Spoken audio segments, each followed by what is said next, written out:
অমিতাভ বচ্চন একটি সিনেমায় 3টে চরিত্রে অভিনয় করেছেন। সিনেমাটার নাম কি? মহান। কবি মুকুন্দরাম চক্রবর্তী রান্নার কোন পদ নিয়ে লিখেছেন? বেগুন কুমড়া কড়া, কাঁচকলা দিয়ে সাড়া, রেশন পিটালি ঘন কাঠি, ঘৃতে সন্তলিল তথি, হিঙ্গু জিরা দিয়ে মেথি সুক্ত নিয়ে লিখেছেন। কুরুক্ষেত্র যুদ্ধের সময় সব রাজারাই কোনো না কোনো পক্ষে যোগদান করেছিলেন, তবে একমাত্র এই রাজা নিরপেক্ষ ছিলেন।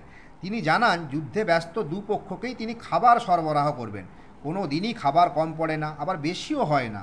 আসলে ভগবান শ্রীকৃষ্ণকে তিনি প্রতিদিন রাতে এক বাটি বাদাম ভোগ দেন। তার মধ্যে ভগবান 10টি বাদাম গ্রহণ করা মানে তিনি বুঝে যেতেন যে পরের দিন 10,000 মানুষ মারা যাবেন।